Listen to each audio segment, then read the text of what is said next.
नमस्कार, नमस्कार, नमस्कार दोस्तों। मैं Nikhilesh Jain Hindi chess base India channel पर आप सभी का हार्दिक अभिनंदन करता हूं। दोस्तों, जो ग्लोबल चेस लीग है, tech Mahindra global chess league, वो अपने अंतिम पड़ाव पर है। अंतिम पड़ाव में मतलब कि जो डबल राउंड रॉबिन मुकाबले हैं वो अब समाप्त होने को है। हर टीम ने 8 मुकाबले खेल लिए हैं, सिर्फ 2 और मुकाबले खेले हैं और इसके बाद होगा 2024 का फाइनल।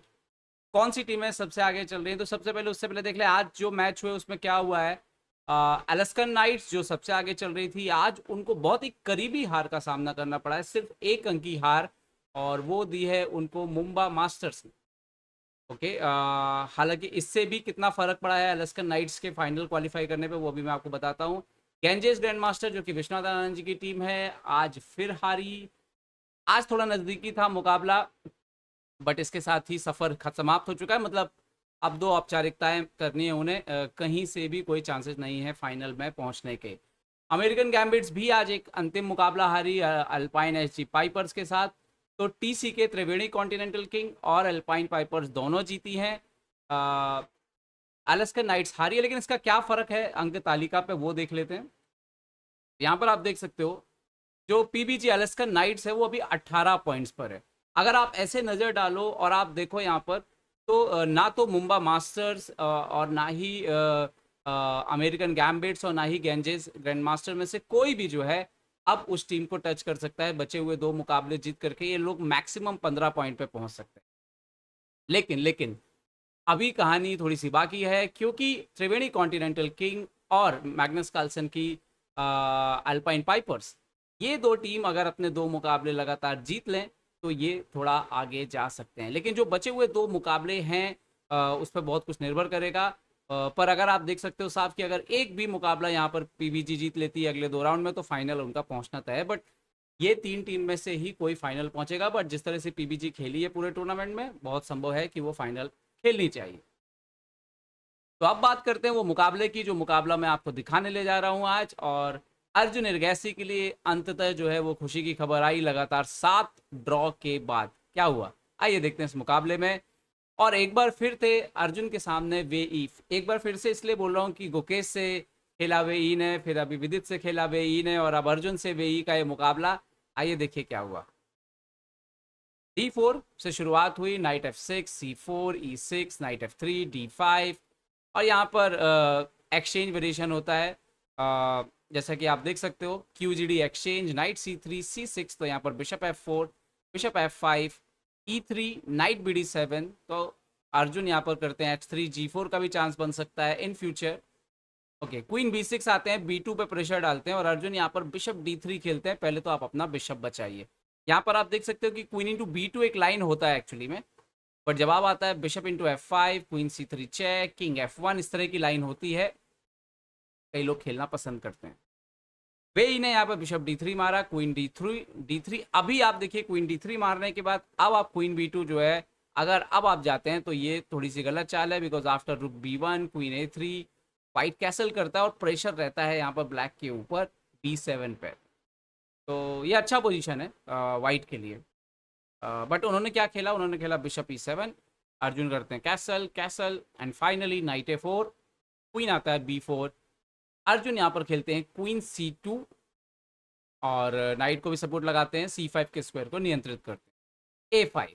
नाउ रुक F7 और C5, जो वो C5 का जो स्क्वायर है वो बहुत इंपॉर्टेंट होने जा रहा है। रुक F8, सो रुक B1। यहाँ पर क्वीन C4 एक्सचेंज करने के लिए सामने रखते हैं वे ई। अर्जुन मना कर देते हैं, क्वीन चले जाते हैं D1 पर। यहाँ पर याद रखिए क्वीन A2 जैसी चाल जो है वो खराब है, बिकॉज आफ्टर रुक A1 क्वीन ट्रैप हो जाएगा। तो क्वीन A6 खेला उन्होंने, यहाँ से हट के पीछे चले गए। नाउ नाइट को इंप्रूव करना शुरू किया यहाँ पर अर्जुन ने, night E4, night D3, bishop D6, यहाँ पर एक पीस और एक्सचेंज हो गया। और उसके बाद डबल नाइट की पोजीशन आ गई बोर्ड पर। थोड़ी देर तक, कम से कम अगले 15-20 चालें जो आप देखेंगे कि बहुत ज़्यादा इंप्रूवमेंट नहीं हुआ यहाँ पर। डबल रो क्वीन का एंड गेम था, और ज़रूर वाइट के पास थोड़ा सा स्पेस था, बट ब्लैक जो है वो एक्सचेंज करके इसको ड्रॉ करने की स्थिति में ले जाना चाहता था। तो मैं बहुत ज़्यादा वहाँ पे डिस्कशन नहीं करूँगा, क्योंकि वहाँ पे बहुत रिपीटिशन हुआ, पीसेस यहाँ से वहाँ होते रहे। और फिर वो मौका आता है एक थोड़ी देर बाद, जहाँ पर ये पोजीशन आती है मूव नंबर, मैं बोलूँगा 40वें नंबर के आसपास जो है, चालें बदलना थोड़ी सी शुरू हुई, और इन्होंने नाइट F5 खेला।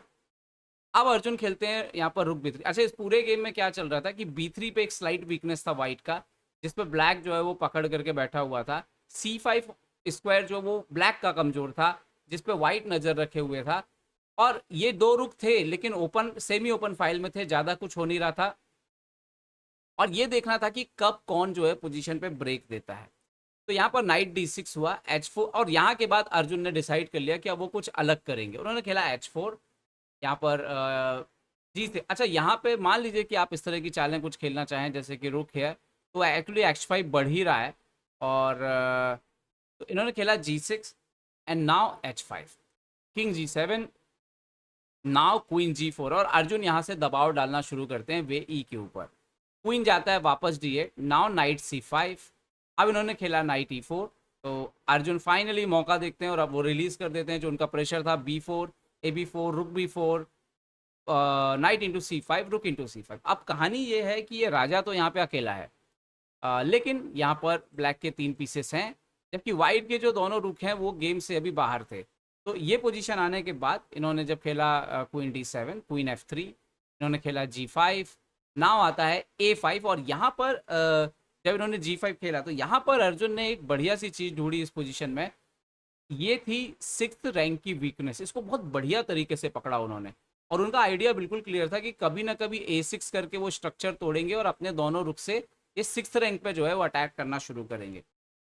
रुक आता है E4, नाउ रुक B6 और क्वीन C7 खेला। और इसको जज नहीं कर पा रहे थे या जो भी गलती हुई, रुक A8 भी जाना चाहिए था, A6 नहीं अलाउ करना है डायरेक्टली बिना एक्सचेंज के। तो इन्होंने खेला यहाँ पर G3 किया यहाँ पर अर्जुन ने, और उन्होंने यहाँ पे रुक C6 खेल दिया। यहाँ पे भी रुक F8 या रुक 8 का चांस था। किंग G2, नाउ रुक D6, थोड़ा सा वेट हुआ, रुक C1, ये गए रुक E7, क्वीन F5 और इम्प्रूव किया, क्वीन D8 गए। सो नाउ रुक B1, और अभी B7 पे प्रेशर डाल दिया तो उसको सपोर्ट फिर से बचाया।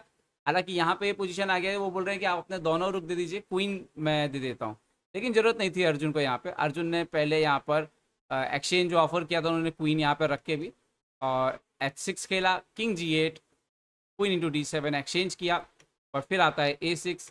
और जैसे A6 मारा यहाँ पर रुक इंटू C6, और वो पूरा का पूरा स्ट्रक्चर खराब हो रहा है। A6 के पॉन को बचाया, तो नाउ रुक इंटू F6 और रुक इंटू F5, रुक इंटू G5, सारे पॉन मरते चले गए और अर्जुन ने एक बेहतरीन जीत दर्ज की। यहाँ पे उन्होंने पॉन बढ़ा अपना, बट फिर अर्जुन आके रुक B3 पे बैठ गए और ये पोजीशन के बाद तो रिजाइन कर दिया, क्योंकि कुछ करने की जरूरत नहीं है। 4 पॉन ऐसे ही इतने खतरनाक दौड़ रहे थे कि थोड़ी देर में ही थोड़ा गेम आगे चला, लेकिन 3 कनेक्टेड पास पॉन थे, एक एक्सचेंज भी हो गया। बट इसके बाद तो अर्जुन ने यहाँ पे सीधा आप देखिए रुक इंटू A3 ही मार दिया उन्होंने, क्योंकि आप देख सकते हो कि अगर आप यहाँ पर रुक इंटू A3 मारने के लिए जाते हो तो D5 से चेकमेट हो रहा था एक्चुअली। बहुत खूबसूरत पोजीशन यहाँ पे अर्जुन लेके आए, खासतौर पे ये पोजीशन पे जब उन्होंने ये खेला तो रुक इंटू A3 बेहतरीन फिनिश था, जबरदस्त फिनिश। तो अर्जुन की पहली जीत है टूर्नामेंट में, 7 लगातार ड्रॉ। और मैं यहाँ पे बोलना चाहूँगा कि ओलंपियाड बहुत सारे खिलाड़ियों की बहुत सारी एनर्जी ले जाता है। साफ तौर पे बहुत सारे खिलाड़ी यहाँ पे थके हुए हैं, विदित भी उनमें से एक हैं, अर्जुन भी उनमें से एक हैं। जब वो इंडिया वापस आए उसके बाद लगातार बहुत सारी चीज़ों में उनको अलग अलग लोगों से मिलने जाना पड़ा, बहुत सारी चीज़ें हुई। तो it's not easy to come back on board. इतना आसान नहीं होता है कि आपने इतना बड़ा टूर्नामेंट खेला, पूरी ताकत वहाँ पे लगाई और फिर आके आप फिर से लगातार अच्छा खेलने लगे। आखिर हम इंसान हैं, हम मशीन नहीं है, और यही स्थिति जो है हमें हर किसी को समझनी भी चाहिए। उम्मीद करता हूँ ये वीडियो आपको पसंद आया होगा। पसंद आया तो लाइक शेयर और सब्सक्राइब करना ना भूलें। देखते रहे चेस पे सीढ़िया। चेस पे सीढ़िया के लिए मैं निकलेश जैन। जय हिंद दोस्तों।